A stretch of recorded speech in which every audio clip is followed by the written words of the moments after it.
Akhirnya mantan Ketua Umum Partai Demokrat Anas Urbaningrum bebas dari lapas Sukamiskin. Diketahui, Anas Urbaningrum dijemput oleh para loyalisnya.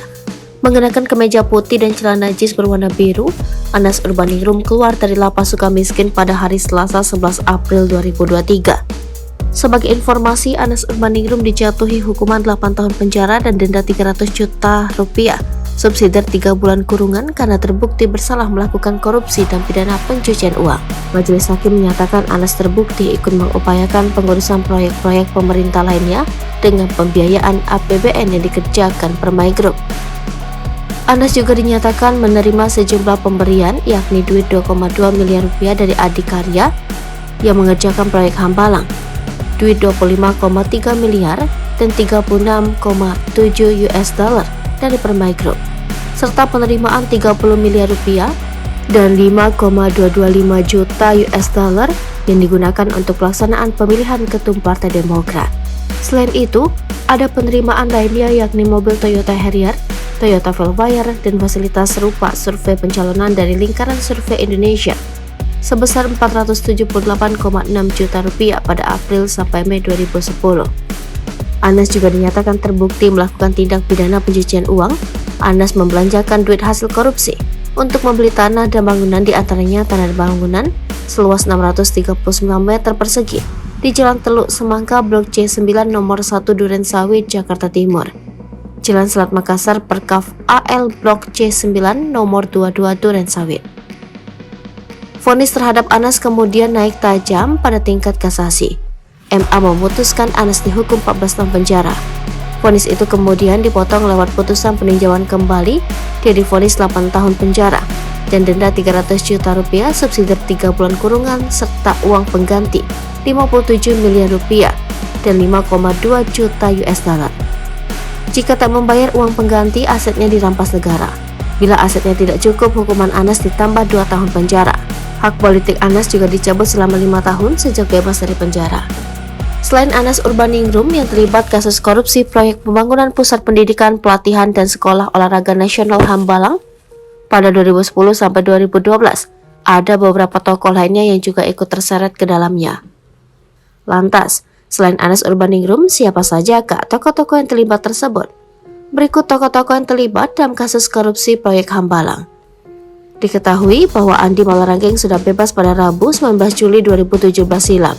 Sebelumnya ia didakwa atas kasus korupsi Hambalang dan divonis 4 tahun dan denda 200 juta rupiah, subsidi 2 bulan penjara oleh Pengadilan Tindak Pidana Korupsi Jakarta. Majelis Hakim Pengadilan Tindak Pidana Korupsi Jakarta menilai Andi terbukti melakukan korupsi terkait proyek Hambalang.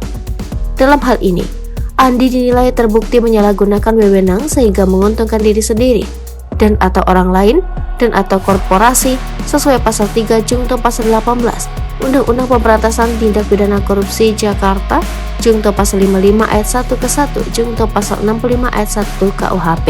Kesalahan Andi dianggap terbukti memperkaya diri sendiri sebesar 2 miliar rupiah dan 550 ribu US dollar dari korupsi proyek Hambalang. Semua uang itu diterima Andi melalui adiknya Andi Zulkarnain Anwar alias Koel Malarangeng.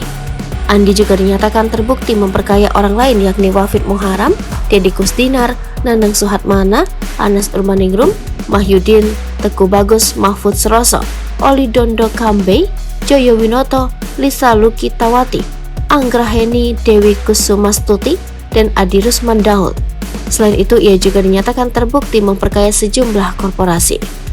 Vonis Andi tersebut diketahui lebih rendah dari tuntutan jaksa KPK yakni 10 tahun penjara dan denda 300 juta rupiah, subsidi 6 bulan penjara.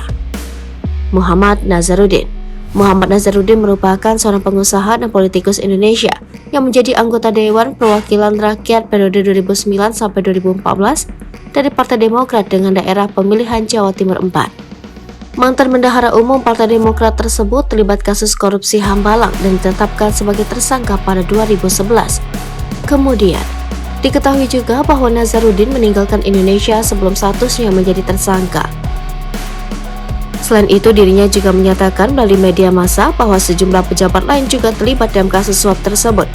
Namun akhirnya ia tertangkap di Cartagena de Indias, Kolombia dan dihukum selama 7 tahun penjara. Angelina Sonda dinyatakan terlibat dalam kasus proyek Hambalang dan dijatuhi hukuman pidana penjara selama 10 tahun serta denda 500 juta rupiah, subsidi 6 bulan kurungan. Angelina terbukti menerima uang 2,5 miliar rupiah dan 1,2 juta dolar Amerika Serikat dalam kasus korupsi proyek Hambalang. Awalnya, Angelina divonis 4,5 tahun penjara dan denda 250 juta rupiah pada 10 Januari 2013. Tetapi ia tak menerimanya dan memutuskan untuk mengajukan banding. Namun setelah banding, masa hukuman Angelina justru bertambah menjadi 12 tahun. Kemudian, Angelina mengajukan peninjauan kembali dan diputuskan masa hukumannya berkurang menjadi 10 tahun penjara dan denda 500 juta rupiah, subsidi 6 bulan penjara. Selain itu, Angelina Sonda juga diharuskan membayar uang pengganti senilai 2,5 miliar rupiah serta 1,2 juta dolar Amerika Serikat, subsidi 1 tahun penjara dan telah dibayar 8,8 miliar rupiah. Sisanya 4,5 miliar rupiah dan subsidi 4 bulan 5 hari diganti dengan menjalankan pidana kurungan.